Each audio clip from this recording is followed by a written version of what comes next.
오늘 은혜 받으신 말씀은 창세기 30장의 말씀으로 우리 계속해서 이어나가도록 할 텐데요.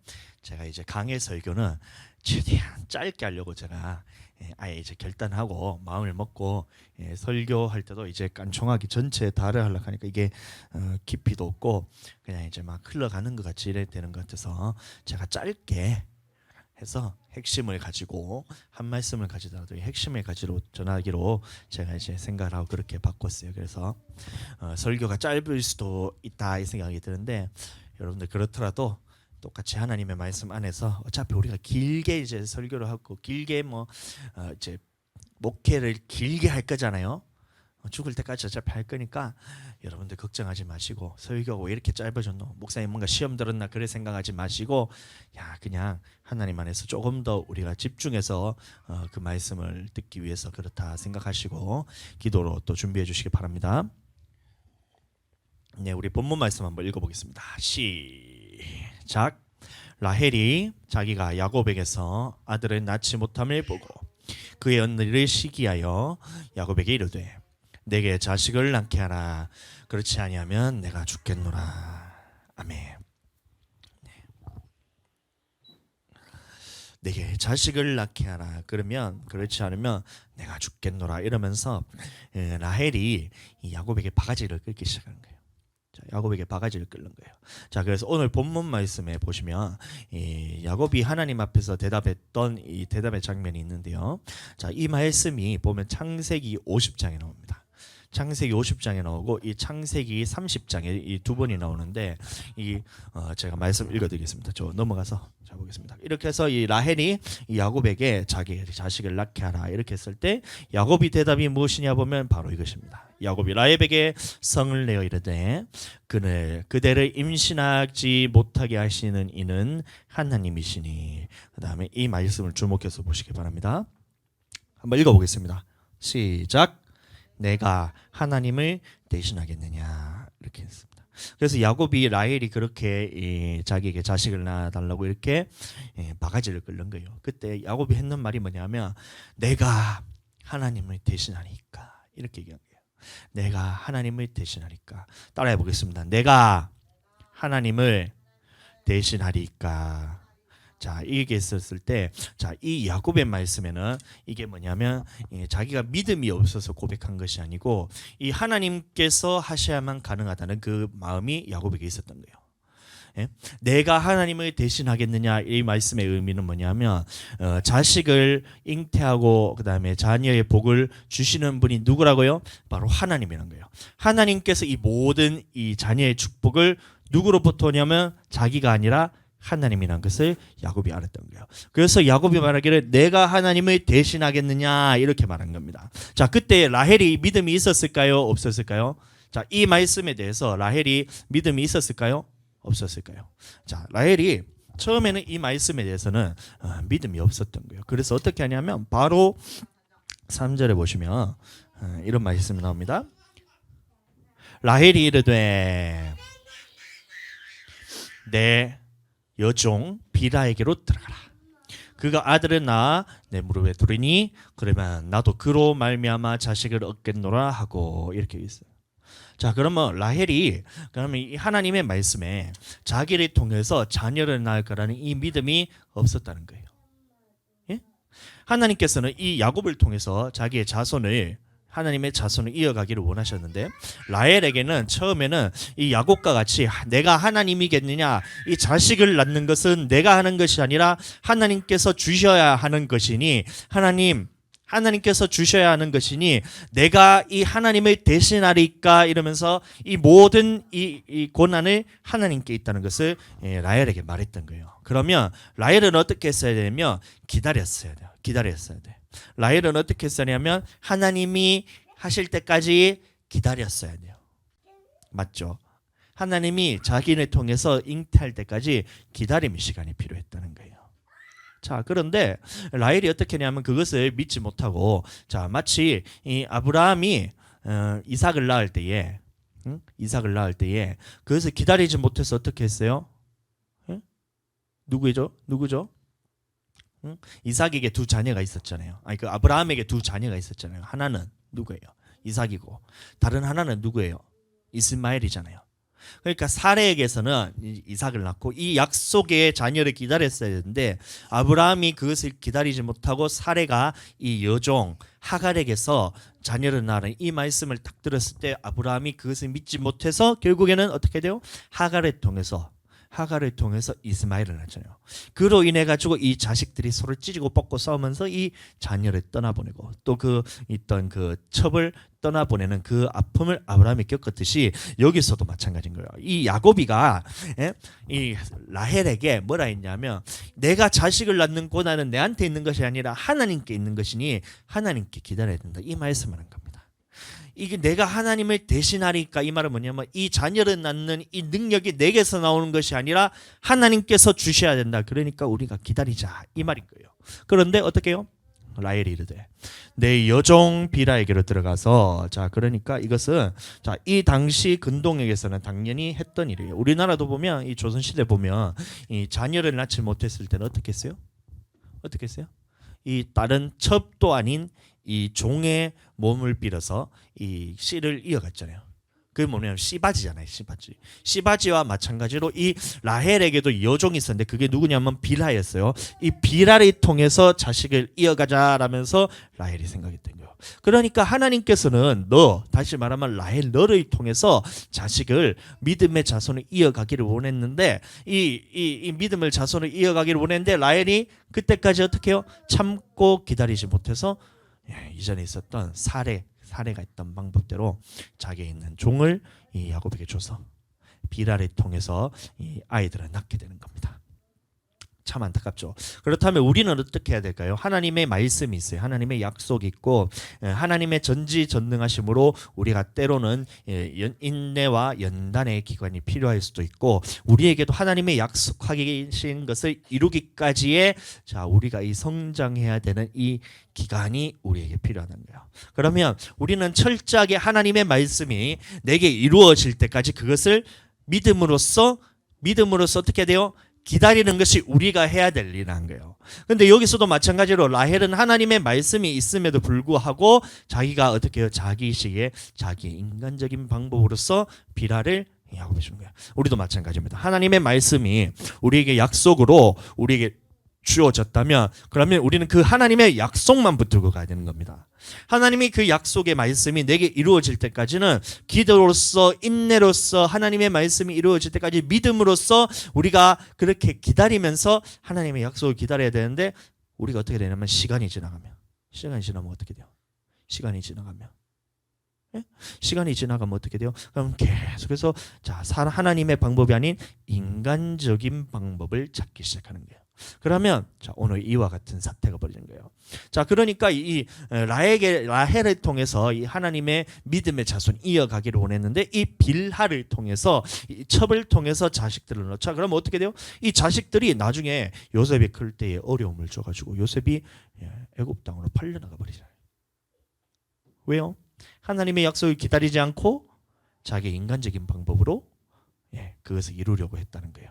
자, 그러면 안 됩니다. 자, 그렇기 때문에 이 처음에 라헬이 고백에서 이 여종 비라에게로 들어가서 아들을 낳아 무릎에 두면 나도 그로 말미암아 자식을 얻겠노라 이러면 하나님의 방법이 아니란 거예요. 자, 거기에서 보면 뒤에 보면 이 이름을 지을 때 보면 이 라헬의 마음에 있었던 것이 그대로 다 드러나는 거예요. 보세요.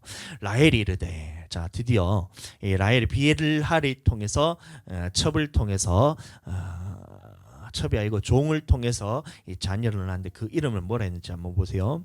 자 단이라고 하였는데 그 단이라는데 그 이름이 뭐예요? 하나님이 내 억울함을 보시려고. 자 그러니까 자기는 억울하다는 거예요. 자기는 억울하기 때문에 내가 이 하나님 앞에서 이 야곱의 아내로 제가 들어갔는데 내가 자식을 낳는 것이 자식을 못 낳는 것이 너무 억울하다. 마치 레아와 같이 레아가 처음에 이제 르우벤과 시몬과 이렇게 자식을 낳을 때에 자기가 그랬잖아요. 내 하나님께서 나의 고통을 돌아보셨다. 내가 고통스럽다는 거예요. 내가 고통스럽고 하나님께서 나와 이제 내가 자식을 낳았으니 내 남편이 나와 함께 할 것이라는 그런 기대를 갖고 있었는데 너무 고통스러운 거예요. 그러니까 어떻게 돼요? 딱 자식을 놓고 난 다음에 이름을 루벤. 하나님께서 나의 고통을 돌아보셨다 이러잖아요. 그와 마찬가지로 라헬도 처음에 이 빌하를 통해서 이름을 자식을 낳았는데 그 이름이 뭐라고요? 단의 이름이 뭐냐면 하나님께서 나의 억울함을 돌아보셨다. 다시 말하면 이 라헬에게는 지금까지도 무엇에 초점이 맞춰 있냐면 하나님의 약속이 아닌 이 자신의 억울함이 드러나는 거예요. 예, 이해가 되세요? 자, 하나님께 그래서 마지막에 이제 레아가 마지막 네 번째 아들을 낳으면서 이름을 유다라 하면서 뭐라고 했죠? 그 이름을 유다라 하면서 하나님을 찬송하리로 하면서 이 레아도 하나님께 신앙으로서 자꾸 자라가는 모습을 보는 것처럼 이 라헬도 마찬가지로 이 지금은 이 야곱을 통해서 하나님의 약속을 우리가 기다립시다. 하나님의 방법을 우리가 기다립시다. 내가 하나님을 대신하리까 이렇게 했을 때에 그 믿음까지 자라지를 못했다는 거예요. 그러니까 어떻게 해요? 인간적인 방법을 통해서 이 종을 통해서 자식을 낳고 그 다음에 그 이름을 뭐라고요? 하나님께서 나의 억울함을 푸셨다. 아직까지도 자기한테 초점을 맞춘 거예요. 라헬이 아직까지도 자기한테 초점을 맞춰 있다는 거예요. 자, 그리고 단 다음에 두 번째 자녀를 낳는데 그 다음에 보시면 여기서도 라헬의 마음이 그대로 드러나는데 라헬이 이르되 두 번째 아들의 이름을 뭐라고 했어요? 납달리라는데 그 이름의 의미가 뭐예요? 언니와 경쟁하여서 이겼다 이건 거예요. 자, 이것을 보면 이 라헬과 레아가 얼마나 이 자식에 대해서 간절하게 이제 소원을 하면서 기도를 하고 있는지 몰라요. 유다를 낳고 난 다음에 하나님께서 레아의 태를 닫으셨다 했잖아요. 그러니까 레아도 마찬가지로 자녀를 이제 못 낳는 거야. 그러니까 라헬하고 레아하고 둘 다 자녀를 못 낳는 이 시점에서 이제 여종에게 들어가서 자식을 더 낳기를 이런 인간적인 방법을 통해서 했는데 그때까지 레아와 라헬이 어떻게 했냐면 하나님께 얼마나 부르짖으면서 기도를 했는데 그 기도가 서로 이 경쟁을 하듯이 기도했다는 거예요. 라헬도 이 하나님의 자녀를 달라고 이 믿음의 씨를 달라고 기도를 했는 것처럼 레아도 마찬가지로 하나님 내게 유다로서 끊기고 난 다음에 나도 자녀를 주세요. 나도 자녀를 주세요. 내가 이 자녀를 낳아야 이 야곱으로부터 내가 사랑받을 수 있으니까 내게 자녀 주세요. 이건 거예요. 레아도. 이 자녀를 통해서 내가 자녀를 낳으면 내가 남편에게 사랑받을 것 같다는 그런 마음이 있어서 레아도 그렇고 라헬도 그렇고 둘 다 부르짖고 있는데 누구가 먼저 들어갔냐면 이 빌하를 통해서 라헬의 여종을 통해서 자식을 낳았을 때 두 번째 자식을 낳고 이름을 뭐라 했어요? 납달리.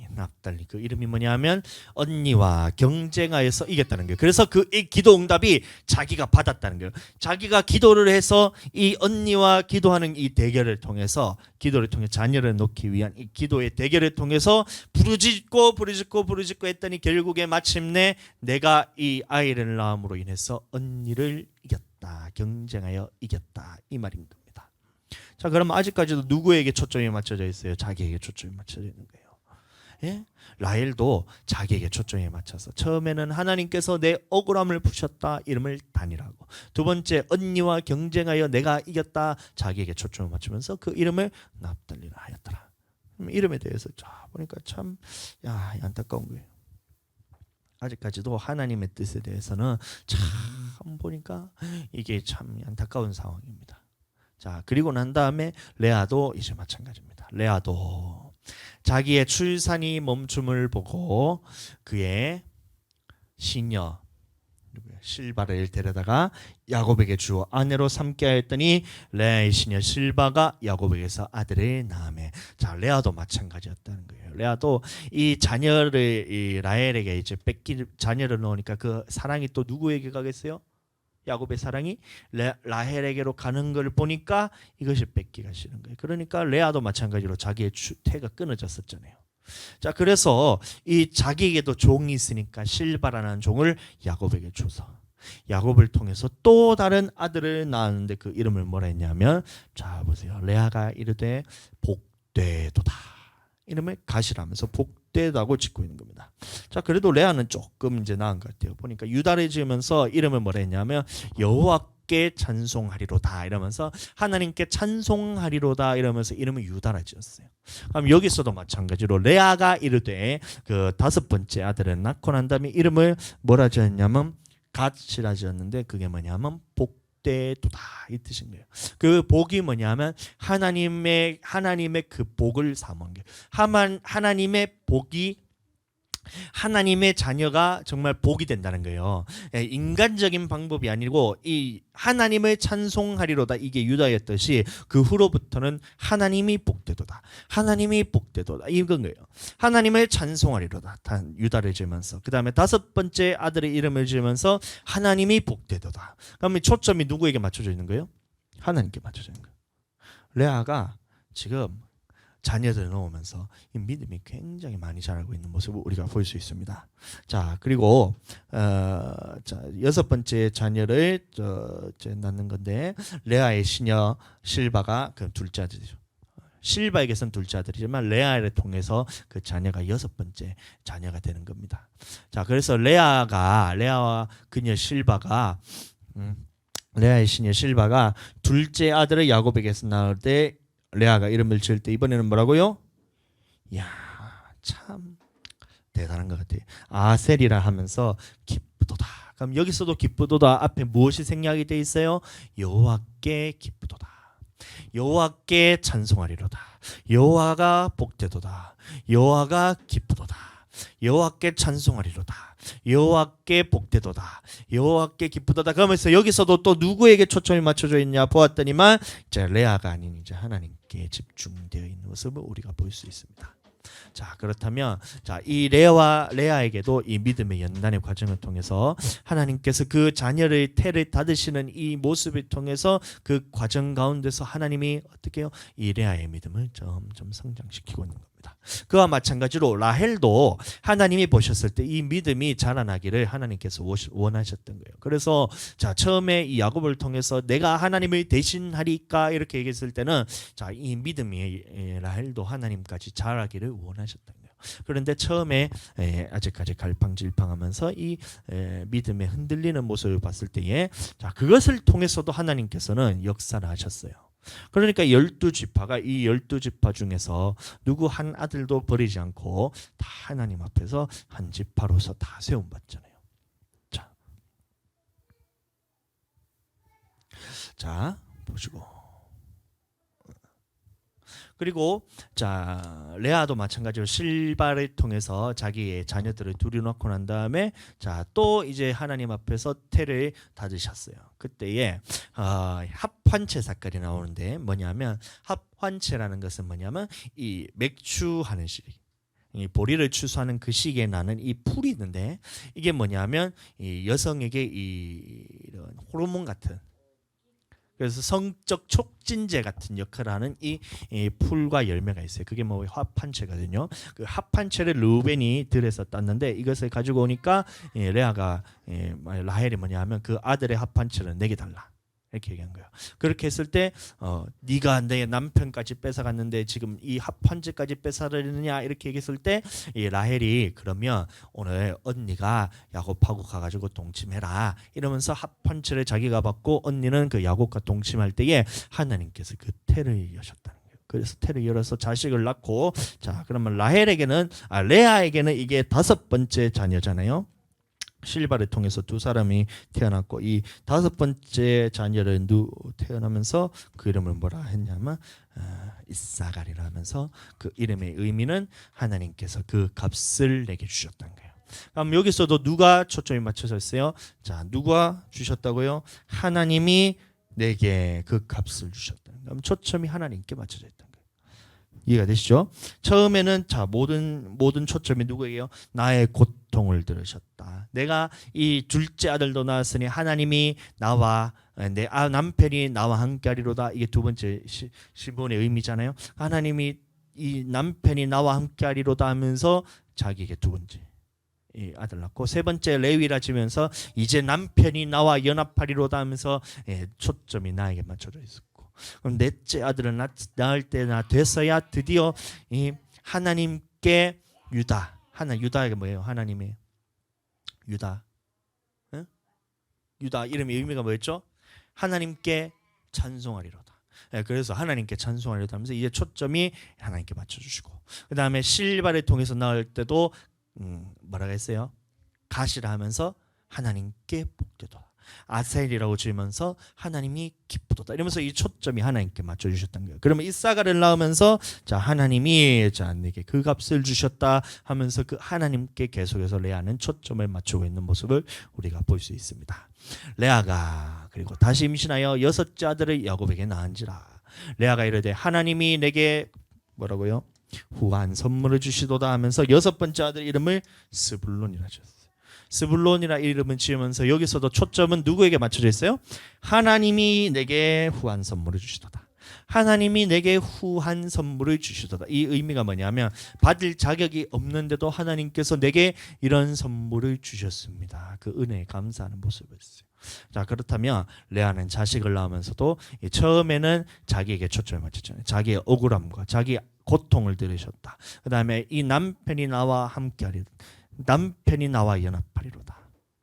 내가 두 번째 아들 낳으면서 시므온을 낳았을 때도 이 남편이 나와 함께할 것에 대해서 기대를 하면서 놓고, 레위를 낳으면서도 이제는 나와 연합하리로다. 남편이 나와 연합하리면서 초점이 나에게 맞춰졌다가 넷째 아들을 낳으면서 어떻게 돼요? 하나님께 찬송하리로다 이러면서 초점이 그때부터 하나님께 맞춰준 거예요.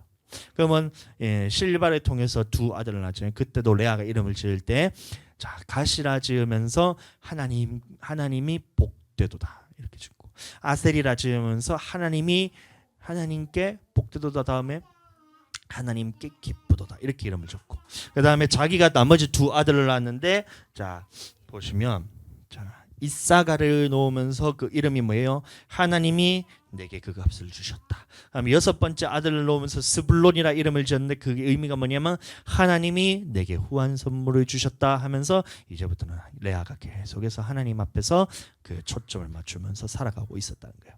자 그런데 라헬은 아직까지 정신을 못 찼어요. 자 근데 마침내 하나님께서 이 라헬을 생각하셔서 태를 열으셨어요. 태를 열었다는 뭐냐면 임신할 수 있도록 그 태를 여셨는데, 그가 임신하여 아들을 낳고 이르되, 자 처음에는 라헬이 내가 하나님을 대신하리까 했는데 그 말씀을 믿지 못해서 이제 여종 비라를 야곱에게 줬을 때에 첫째 이름을 단이라고 다니면서 이렇게 계속해서 자기에게 초점을 맞췄다면 이 자기가 드디어 이 라헬이 하나님 앞에서 이 아들을 얻었어요. 그래서 이름을 하나님이 아들을 주셔서 그 아들을 낳고 이르되, 하나님께서 드디어 초점이 누구로 맞춰지냐면 하나님께 초점을 맞춰졌다는 겁니다.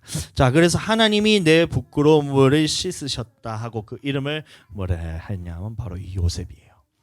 자 그래서 이 요셉을 통해서 이 장자의 축복이 자 이 라헬을 통해서 이 요셉을 통해서 이어졌다는 겁니다. 자 이 하나님의 장자의 축복이 누구에게 갔어요? 자 이 아브라함에게 자녀가 있었는데 그 중에서 자 이 이스마엘과 이삭 중에서 누구에게 갔어요? 이삭에게 갔어요. 그럼 이삭도 누구에게 축복하기를 원했냐 봤더니만 에서에게 축복하기를 원했는데 에서가 아닌 이삭에게 야곱에게 축복했잖아요.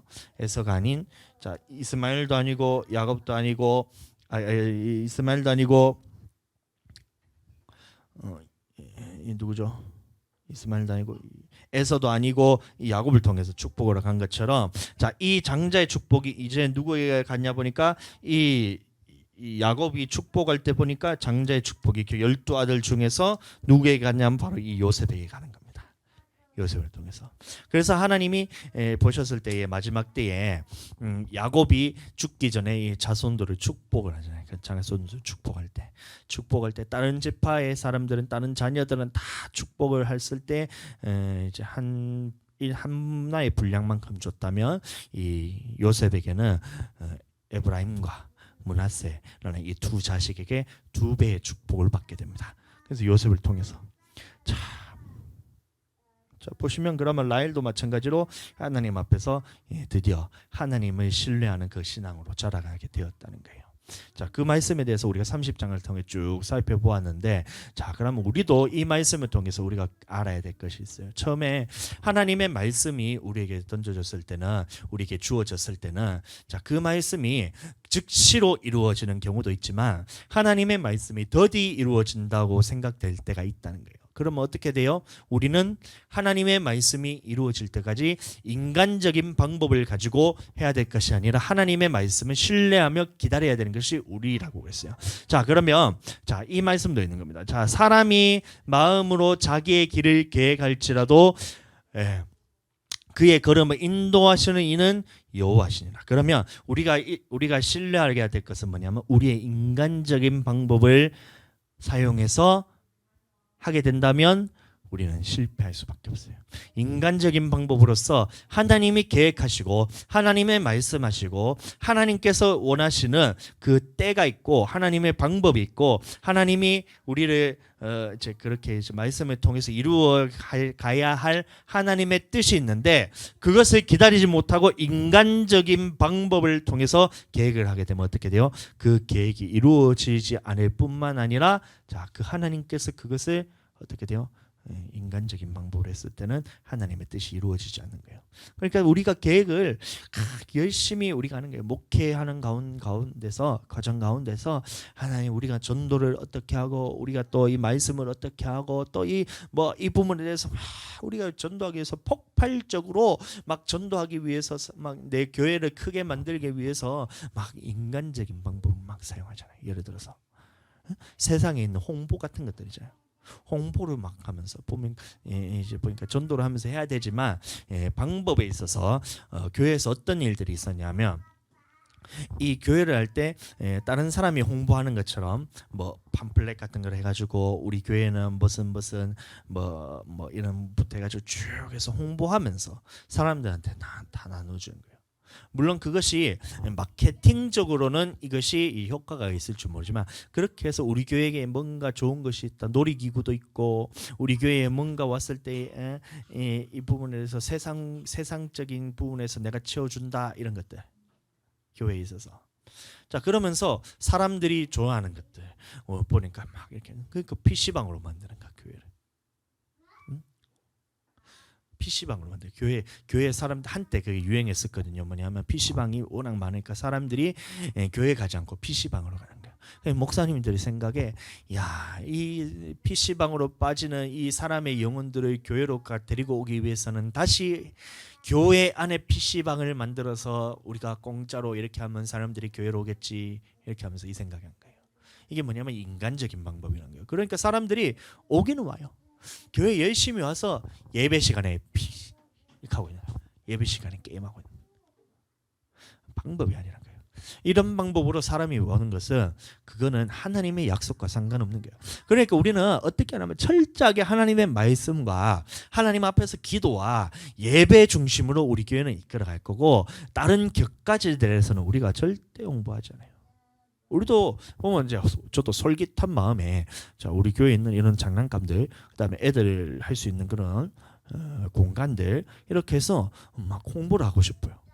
그런데 그렇게 해서 그거를 보고 찾아온 사람들은 어떻게 하냐면 이 부분에 대해서만 계속해서 빠져가지고 예배와는 전혀 상관없는 사람이에요. 그러니까 저는 이제 홍보하지 않는 거예요. 근데 한때 막 PC방이 사람들이 세상 사람들이 유행을 하니까 PC방 교회. 에? 자, 그러니까 담배만 안 피웠다 뿐이지 교회를 그냥 장사하는 곳으로 만들어 버린 거 똑같은 거예요. 누구에게는 보니까 보험 같은 거 하는 사람이 있으면 자 우리 교회 오면 성도 많으니까 네가 보험 이렇게 해가지고 네가 하면 돼 이렇게 해서 꼬셔서 오잖아요 사람이. 참 그 사람은 교회 와서 예배 드린 게 아니고 이 성도들에게 어떻게 해야 보험을 하나라도 더 들까를 요거를 찾아내는 거예요. 그러니까 사람들이 해줄 때는 교회에 있다가 사람들이 보험을 가입을 안 하니까 교회를 나가는 거예요. 방법이 아니라는 거예요. 인간적인 방법으로서는 우리가 하나님 앞에서 이게 되지 않는 거예요. 계획을 하고 우리가 그 길을 계획을 한다 하더라도 인도하시는 분이 하나님이란 말은 뭐냐면 이 하나님의 계획하심을 우리가 자 보세요. 하나님의 계획하시고 있고 하나님의 길이 있어요. 자 그러면 우리는 어떻게 해야 되냐면 이 하나님의 길을 그대로 따라가는 것이 우리 신앙생활이라는 겁니다. 예, 그렇다면 자, 그럼 우리가 있을 때에 우리가 하나님의 모든 응답을 다 받으려면 이 계획하는 것이 하나님의 계획과 똑같으면 돼요. 그런데 우리가 인간적인 방법으로 하나님이 아닌 다른 방법으로 계획을 하면 이게 뭐냐면 자기의 길을 계획한다는 겁니다. 우리의 길을 계획하게 되면 자, 이루시는 분은 누구예요? 하나님이신데 하나님은 요 방법으로 이루시기 때문에 이 사람이 계획했는 것이 자, 이루어지지 않고 이렇게 돌아올 때까지 하나님은 기다릴 수밖에 없는 거예요. 그러니까 이만큼은 어떻게 되냐면 자, 모든 것이 합력하여 선으로 인도하지만 하나님의 입장에서는 자, 또 사람의 입장에서는 이만큼 고난받고는 거예요. 세상에서 하나님의 계획대로 인도하심대로 우리가 계획하는 걸 그대로 따라가면 되는데 사람의 방법으로 계획하자 그것은 이루어지지 않고 이만큼의 우리 인생의 고통이 찾아옵니다. 그러면 어떻게 돼요? 결국에는 다시 우리가 하나님의 계획을 우리가 알아서 딱 순종하며 나갈 때 그러면 우리는 자, 하나님의 인도하심을 받는 거예요. 이렇게 되기를 예수님 이름으로 축복합니다.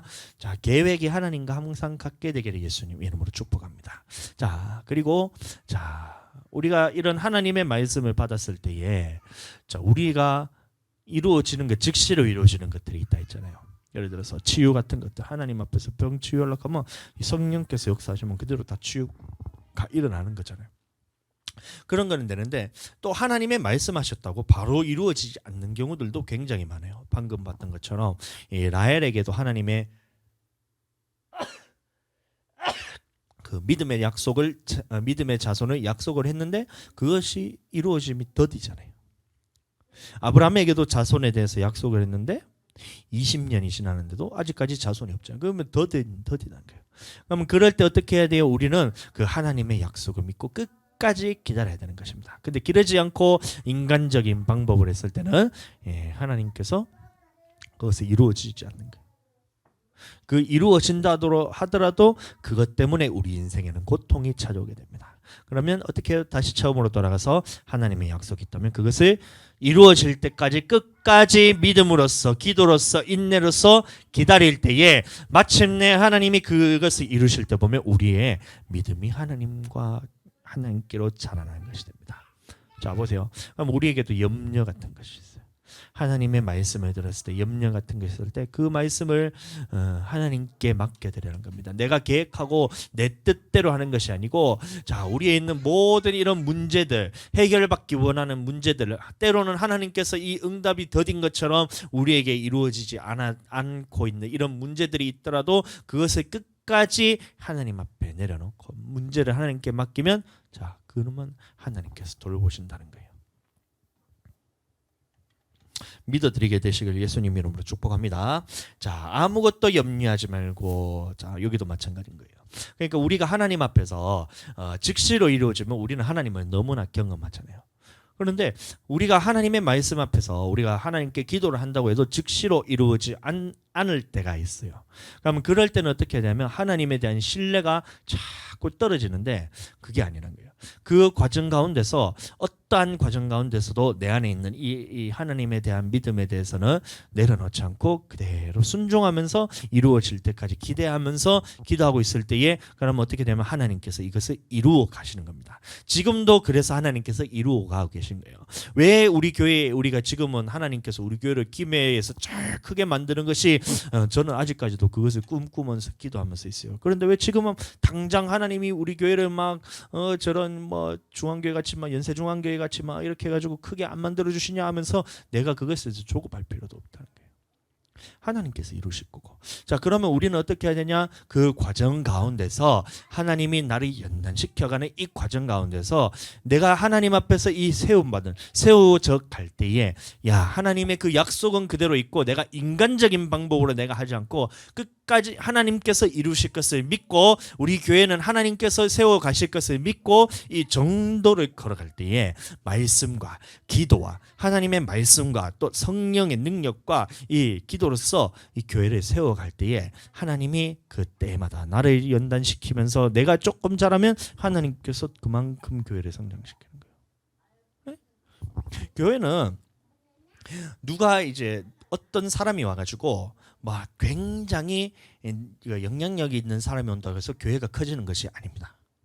교회는 철저하게 누구의 영향에 달려 있냐면 담임 목사의 영향에 달려 있어요. 자, 다시 말하면 우리 교회가 김해에서 가장 크게 되기 위해서 여러분들 다른 모든 사람의 영향력 때문에 교회가 커지는 것이 아니고 누구의 영향력 때문에 커지는 것이냐면 바로 이 담임 목사의 영향에 따라서 그 교회를 하나님께서 세우시는 겁니다. 그러면 지금 우리 교회에 성도가 이제 한 명도 없고 한 명 있을랑 말랑 이렇게 하고 있잖아요. 그러면 자 보세요. 이 사람이 굉장히 유명한 사람이 온다 해서 우리 교회가 부흥되는 게 아니라 그랬어요. 자, 이 담임 목사가 어떤 사람인가를 보고 내가 이 성도를 보내줄 만큼 하나님께서 딱 성장되었을 때 그것을 보고 하나님께서 그 영혼을 붙여주시는 거예요. 그게 정도란 거예요. 그러니까 담임 목사는 어떻게 되냐면 어떻게든 이 하나님 앞에서 이 그릇을 자꾸 키워야 돼요. 지금은 내가 이 간장 종지만한 이 쪼매난 그릇이기 때문에 모든 사람이 우리 교회로 왔을 때 이것을 품지 못하면 자 그렇다면 하나님께서 우리 교회를 보여주지 않는 거예요. 그런데 내 그릇이 하나님 앞에서 대접과 같이 넓어지면서 누가 들어와도 이 부분에서 좀 간장 존재만 할 때는 조그만한 간장만 들어가도록 이게 다 시꺼매지잖아요. 내가 세숫대와 같은 데는 그럼 간장 한 방울 떨어뜨린다고 그게 전혀 영향을 받지 않잖아요. 그럼 내가 그릇이 커진 거잖아요. 근데 이게 전부 다 태평양 바다 같은 이런 나의 그릇이 이렇게 된다면 누가 와서 이거를 이 똥물에 들어붙는다고 그것이 내가 영향을 받지 않잖아요. 그러면 우리 교회를 하나님이 보셨을 때에 야 동수라는 이 목사는 내가 성도를 보내더라도 이것 때문에 영향받지 않고 때묻지 않고 하나님의 온전한 말씀을 전하고 하나님 앞에서 온전히 신앙생활을 할 수 있게끔 성도들을 인도할 수 있겠구나. 이 그릇이 찼을 때에 그러면 하나님이 우리 교회에 보내주시는 거예요. 그럼 그걸 기대하는 거 있는 거예요. 딴 거 아무것도 없어요. 그러면서 지금 과정을 겪으면서 제가 어떤 걸 느꼈냐면 목회하면서 힘들다라는 생각이 사람들이 막 이제 목사님들도 그렇고 또 이제 집사님들도 막 이런 얘기로 개척교회하니까 힘들죠. 그래 교회 개척하니까 힘들지. 성도들이 막 없는 것 때문에 없으면 없는 것 때문에 힘들고 있으면 있어서 속썩인 것 때문에 힘들고 어쨌든 개척교회는 너무 힘들다라는 이 말씀을 내가 계속 들으니까 나도 모르게 영향을 받는 거야. 그래서 정말 힘들다. 왔는데 성도가 속썩이고 떠나가니까 야 이게 진짜 내 가슴이 있는 이 심장을 도려내는 느낌이라고 하면서 나는 그게 맞는 줄 알았거든. 목사님도 그렇게 맞는 줄 알았거든. 근데 하나님께서 이 과정 가운데서 내게 무엇을 주고 싶으셨냐면 그거 아무것도 아니다. 그거 아무것도 아니다. 아무것도 아니고 그냥 나는 하나님 안에서 행복하기를 원하는 게 하나님의 마음이구나. 내가 성도가 오든 안 오든 처음에 우리가 개척할 때 그 마음이었잖아요. 왜 우리가 하나님 앞에서 개척했냐? 개척할 때에 이 영혼에 대한 갈급함에 대해서 알기를 원하면서 했다. 그러면서 해서 우리 영혼이 왔을 때 이 마음도 알았잖아요. 그런데 이 떠나갈 때에 이 마음에 있어서 내가 이거를 놓지 못했는 것이 뭐냐면 이 마음이 아파야 정상이라는 나는 생각했어요. 그러니까 이 조그만한 일이 있더라도 내 안에 이게 왔다 갔다 하는 거야. 내 신앙도 마찬가지로 나는 굳건하게 여기 딱 서서 목회하는 과정 가운데서 이 목회에 있는 이 길 가운데서 흔들리지 않고 하나님만 바라봐야 되는데 이 조그마한 이 풍랑을 만나도 내가 이 목회하는 것 때문에 힘이 들어서 야 가슴이 찢어질 것 같이 막 아파가지고 하는데 그거는 하나님이 주신 마음이 아니란 걸 알았어요. 그 과정 가운데 안타깝긴 하죠. 정말 그 영혼을 보면 불쌍해요. 그런데 그게 내가 마음이 아파서 될 문제가 아니고 하나님께서 내게 이 과정 가운데서도 너는 나 하나만으로도 만족할 수 있는 그 신앙을 네가 가지기를 원하셨다는 거야. 하나님 한 분만으로 네가 만족할 수 있는 신앙을 가지시기 원했다는 거야. 그러니까 나는 아무런 어떠한 영향도 지금 받질 않아요. 그러니까 지금 너무 행복해. 예? 너무 행복해요. 예? 부러우세요? 너무 행복해. 아무것도 필요 없어요. 우리 교회가 돈이 많아진다고 해서 내가 그게 기쁠까요? 돈이 없다고 해서 내가 그거를 불행해야 되나요? 내가 돈에 많고 적음에 그러면 내가 돈에 많고 적음에 따라서 내 신앙이 흔들리는 거예요. 성도가 많아지면 내가 행복하나요? 성도가 없어지면 그러면 내가 불행하나요? 그건 뭐냐면 내가 이 성도 수에 따라서 내가 이 신앙이 흔들린 거예요. 그럼 누가 변화되는 모습을 보면 내가 행복한가요? 그러면 누가 변화되지 않는 모습을 봤을 때 내가 이것 때문에 마음이 아픈가요? 그러면 내 신앙은 누가 변화되는 모습에 내가 초점을 맞추고 그것에 따라서 흔들리는 거예요. 그럼 얼마나 내가 요동하는 게 많겠어요. 목회라는 과정 가운데 별의별 사람이 다 온다고 얼마나 이 목사님들이 협박을 해샀는지, 그게 단주 하나부터 시작해가지고 뭐 별의별 사람이 다 있다 하는데 그러면 그것 때문에 내가 힘들어야 되나? 별의별 사람이 와서 목회하는데 자꾸 목회를 방해하게 되면 그것 때문에 내가 힘들어야 되나? 그럼 말 잘 듣는 성도가 왔으면 그러면 말 잘 듣는 성도가 올 때 내가 기쁘면 그러면 내 신앙은 이 성도가 말 잘 듣는 것 때문에 흔들리는 신앙밖에 되지 않는 거예요. 제가 그걸 알았어요. 그래서 제가 결단을 했어요. 뭐냐면 하나님 앞에서 이 모든 곁가지들, 모든 이 부수적인 것들에 대해서 내가 눈길 하나도 주지 않고 나는 하나님만 있으면 돼. 나는 하나님만 있으면 돼. 그러니까 이 모든 것이 착 퍼즐처럼 짝짝짝짝 맞아 떨어지는 거예요. 예?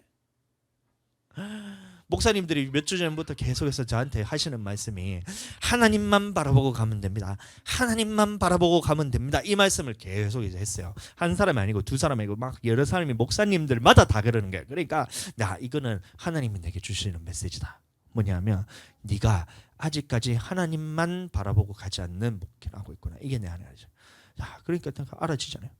야, 성도가 오는 거 안 오는 것 때문에 내가 그 길을 바라보고 있네. 성도가 말 잘 듣는 거 안 듣는 거 보고 그거를 내가 바라보고 있네. 내가 돈 우리 교회에 헌금이 많이 되나 안 되나를 그거를 바라보고 있네. 우리 교회가 이것에 대해서 이 어떤 사람이 막 이렇게 하여튼 뭐 이 상황을 보니까 왔다 갔다 하는 이 모든 부수적인 것들에 대해서 내가 바라보고 있으니까 나도 같이 이렇게 막 요동을 치는 거예요. 이렇게 내 마음이 목회도 그러면 같이 이렇게 흔들리는 거예요.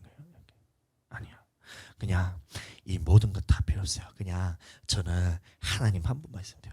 하나님 한 분만 있고 하나님이 지금 내 편이라면 나는 그러면 성공한 거예요. 목회에 있어서 하나님만 내가 함께 있고 하나님이 지금 나와 지금 함께 있고 이 살아 계신 것이 너무 알아지니까 나는 이거 하나만으로 지금 행복해요.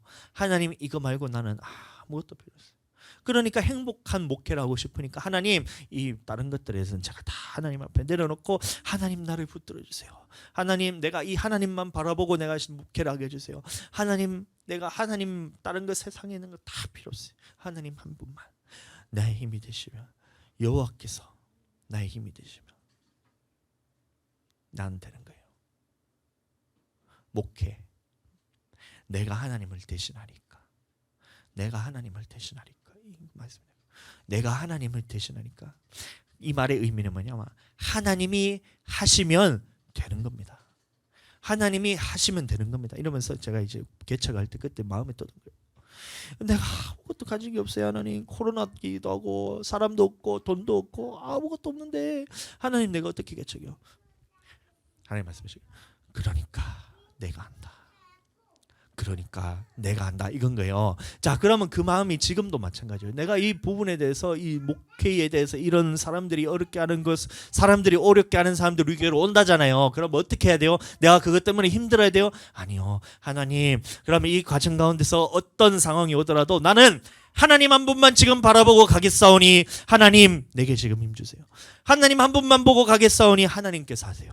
하나님 이루어 주세요. 그 약속 우리에게 주시는 이 하나님 앞에서 우리 보여주시는 이 나의 기대도 있잖아요. 이 마음에 감동도 있고. 그러니까 우리 교회를 김에서 가장 크게 만드시려면 내가 이 어떠한 상황이 오더라도 이 조그마한 것이 왔을 때 흔들리는 이런 종지 같은 신앙이 아니고 나의 그릇을 하나님께서 크게 하셔서 그러면 내가 그 교회를 감당할 수 있을 때 하나님 내게 주세요.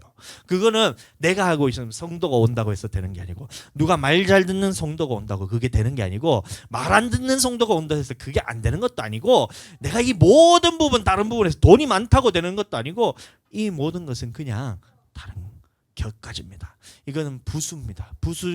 부수적인 것이니까 다른 거 다 필요 없고 하나님이 하시면 됩니다. 하나님이 하시면 됩니다. 하나님이 하시면 됩니다. 이것만 들어. 내가 하나님을 대신하리까. 그러면 나는 하나님 앞에서 기다리겠습니다. 하나님, 그게 내가 언제 될지 모르지만 인간적인 방법으로 내가 하지 않겠습니다. 하나님, 내가 목회하는 가정 가운데 내가 사람의 방법으로서 이 영혼들에 대해 내가 대하지 않겠습니다. 인간적인 방법으로 내가 이 목회하지 않겠습니다. 하나님, 내가 오직 하나님의 방법으로만 할 테니 하나님 이루시옵소서. 그게 언제가 될지는 모르겠지만 하나님이 원하시는 때에 하나님께서 나를 연단시키고 하나님께서 나를 그릇을 키우시고 하나님께서 내게 정말 내 영혼을 맡길 만한 그런 신뢰가 내게 생겼을 때에 그때 하나님이 하시옵소서. 나는 기다리겠습니다. 아멘. 그건 거예요. 여러분들 그를 기대하게 되시기를 예수님 이름으로 축복합니다. 자, 그러니까 모든 염려를 주께 맡기는 거예요. 교회 며칠 전까지만 해도 한 몇 주 전까지만 해도 제가 무슨 생각이 들었냐면 이 교회의 재정이 점점 떨어지고 있는 거야. 막 떨어지는 거예요. 앞자리가 자꾸 바뀌는 거야. 처음에는 이제 뭐 앞자리가 6이다면 5, 4, 3 쭉 바뀌는 거야. 야, 이대로 가다가 큰일 났다. 몇 달 있으면 우리 교회 지금 이제 빵 되겠네. 이 생각이 들어요. 염려가 자꾸 드는 거야. 그러면 내가 그 염려한다고 해서 그거를 뭐 우리 교회에 뭐 누가 좀 뭐 교회가 막 성도들이 와가 헌금을 많이 하나 염려할 것이 아닌데 그러니까 탁 맡겨보죠. 맡긴 거예요. 하나님 아시죠? 나 이거 신경 안 쓸 거예요. 나는 하나님 한 분만 있으면 되니까 나는 이거는 신경 안 쓸 테니까 하나님 해주세요. 딱 하니까 야, 진짜 뜻하지 않은 사람이 감동을 해가지고 이거 헌금을 또 하시네. 깜짝 놀랐어 제가 오후에 헌금 얘기 하지 말라 했는데 이거는 하지 말라 했는데 뜻하지 않는 사람, 내가 생각지도 못한 사람이 이제 보내주면서 헌금이다. 전화했어요. 이 뭐예요? 그러니까 이 뭐예요? 그러니까 헌금이야. 하면서 무슨 얘기냐면 모든 것이 은혜. 모든 것이 은혜. 찬양 잘 고른 것 같아. 어젯밤에 내가 무슨 찬양을 했었냐면 이제 설교 말씀을 준비하면서 이 말씀과는 관계가 없는데 자꾸 이제 생각나는 찬양이 있었어요. 그게 뭐 은혜라는 찬양인데 아까 전에 마지막 곡으로 불렀던 곡인데 야, 그 은혜를 딱 찬양하면서 하나님께서 뭔가 하시는 일이 있는 것 같다는 생각을 했죠. 콘테를 짜면서 그 곡이 자꾸 생각나니까. 근데 그 곡을 듣고 야, 모든 것이 은혜라면서 헌금하는 사람인데 전혀 생각지도 못한 사람이 헌금을 또 해볼까. 내가 인간적인 방법으로 그 우리 재정에 대해서 생각하면 진짜 이게 답도 없어요. 답도 없어. 근데 하나님의 방법으로 하나님의 그 하시는 일을 기대하면서 하나님 앞에 내가 딱 붙들려서 하나님만 딱 바라고 기대하고 있으니까 붙들리고 있으니까 역사하신 건 하나님인 거예요. 아멘. 우리 하나님께 박수로 영광 돌리겠습니다. 하나님께서 하시는 거예요. 하나님이 하시면 됩니다. 아멘. 보세요. 이게 그래서 자, 이 라헬이 결국에는 이제 야곱에게 했던 말처럼 처음에는 내가 하나님을 대신하리까 이렇게 했을 때 그것을 믿지 못해서 인간적인 방법을 사용해서 또 종을 통해서 자기 여종을 통해서 낳았을 때 자, 그것조차도 하나님께서는 믿음의 도구로서 연단시켰던 거예요. 그런데 그 라헬이 자, 마지막에 그 요셉을 낳고 난 다음에 그 이름을 자, 이 하나님께서 주신 그 아들에 대해서 생각하면서 그 아들에게 자, 이 야곱의 믿음이 그대로 흘러가게 됩니다. 야곱이 했던 말이 뭐예요? 내가 하나님을 대신하리까 이러면서 이 라헬에게 했는데 처음에는 라헬은 그 말을 이해하지 못했어요. 하나님이 계획하신 것은 믿음으로 끝까지 붙들고 있어야 되는 이 말씀에 대해서 이해하지 못해서 인간적인 방법을 썼었는데 자, 이 야곱에 있었던 그 믿음이 이 라헬의 아들인 요셉에게 그대로 이어지는 장면을 우리가 볼 수 있습니다. 그래서 창세기 30장에서도 똑같이 이 야곱이 했던 이 말씀이 뭐냐면 내가 하나님을 대신하니까 하나님이 하셔야 된다는 거예요. 자, 근데 그 믿음이 이 요셉에게 흘러가게 됐다는 겁니다. 그렇다면 자, 우리 또한 자, 이 믿음이 우리에게 있어야 돼요. 하나님의 말씀이 있고 하나님의 계획이 있다면 자, 우리에게는 항상 이 미혹이 처한 게 뭐냐면 인간적인 방법들, 세상적인 방법들, 교회를 위해서 이런 하여튼 마케팅이나 이런 것들에 대해서 세상적인 인간적인 이 방법들이 우리 눈에 들어왔을 때에 그러면 라헬에게 있었던 것 마찬가지로 자기의 종을 통해서 종을 통해서라도 자식을 놓고 싶어하는 이 마음이 있었던 그 라헬처럼 우리에게도 이 인간적인 마음이 찾아올 때가 있어요. 그럼 그때는 어떻게 해야 되냐면 그 인간적인 마음을 내려놓고 하나님께서 하시는 그 약속을 믿음으로 끝까지 기다려야 돼요. 그렇게 돼야 돼요. 그 믿음으로 기다릴 때 물론 이 인간적인 방법을 통해서도 하나님께서는 그거를 또 합력하여 선우리를 하셔서 그 하나님의 믿음의 연단의 과정으로 쓰시지만 이왕이면 연단 안 받고 하나님의 말씀대로 순종하는 게 훨씬 쉽잖아요. 여러분들 연단 받고 순종하는 것이 쉬워요? 연단 안 받고 순종하는 것이 쉬워요? 에? 다시 제가 질문 한번 해볼게요. 한번 선택해 보세요. 나는 연단 받고 하나님의 말씀은 계획과는 상관없이 인간적으로 방법을 사용해서 막 이렇게 하다가 세상에서 진짜 수두리 맞고 그냥 이 연단을 통해서 내가 다시 하나님께 돌아서 순종할래요. 이게 좋아요? 아니면 하나님의 말씀이라면 순종하겠습니다 해서 이 연단 안 받고 순종한 게 좋아요? 나는 연단 안 받고 순종한 게 훨씬 좋은 것 같아. 여러분들은 간증거리 만들려고 자꾸 연단 받은 거를 자꾸 얘기하시는가? 그러면 안 되잖아요. 나는 순종했더니만 하나님께서 그냥 다 이루셨다. 이게 더 은혜 되잖아요. 참 희한한 경향이 있어. 우리나라 사람들은 간증을 하라 하면 자기가 힘들었던 일 자꾸 간증해. 우리는 간증하라 하면 하나님께서 이렇게 하라 해서 순종했더니만 이렇게 다 됐습니다. 이게 간증이네. 뭔가 그러면 감동도 없고 재미도 없어.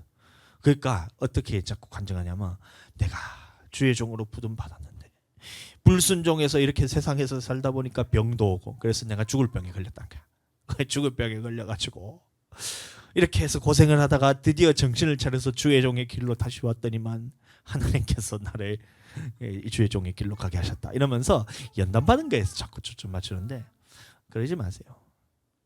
이왕이면 연단 받기 전에 순종해서 하나님께서 이렇게 이루셨습니다. 이게 더 은혜돼야 돼. 여러분들 그렇게 되기를 예수님 이름으로 축복합니다. 자, 결국에는 이 라헬도 이 요셉을 낳으면서 결국에는 이 믿음이 누구에게 이어졌냐면 그 요셉에게 이어졌다는 거예요. 그러니까 형제들이 왔을 때에 이 자기가 형제들을 다 팔았잖아요. 요셉을 팔았잖아요, 형제들이. 그래서 자기를 어떻게 이 감옥에다 가둘까 아니면 자기들을 때려 죽일까 싶어서 겁이 나가지고 요셉에게 아버지께서 그렇게 해서 형제들의 죄를 용서하라 했으니까 나를 좀 용서해 주세요 하니까 요셉이 딱 했던 말이 내가 하나님을 대신하니까 하나님이 하시면 됩니다. 하나님이 하신 겁니다. 하나님이 하신 겁니다. 하나님께서 하신 겁니다. 이 믿음이 요셉에게 가는 거예요. 자, 그렇게 돼서 자, 믿음을 끝까지 지켜 나가게 되시기를 예수님 이름으로 축복합니다. 아멘. 기도하겠습니다. 기도하실 때에 제가 기도하겠습니다.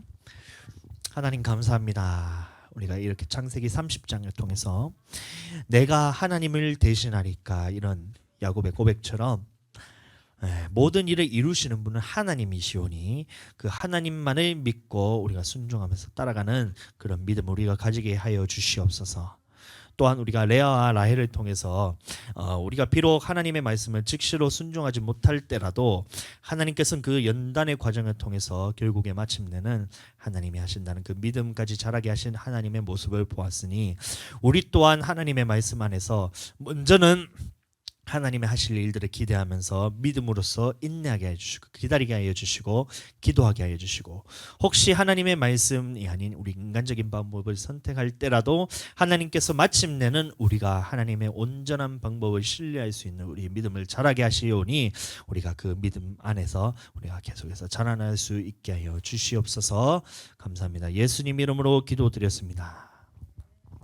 지금은 이 땅에 오신 예수 그리스도의 은혜와 아버지 하나님의 극진하신 사랑하심과 성령님의 감화 감동 내주 역사 교통하심이 오늘 말씀 듣고 내가 하나님을 대신하리까 이라는 이 하나님께 모든 주권을 내어드리는 우리의 믿음을 자라기를 원하는 우리 모든 성도들과 가정과 생업 위에 이제로부터 영원토록 함께 계실지어다.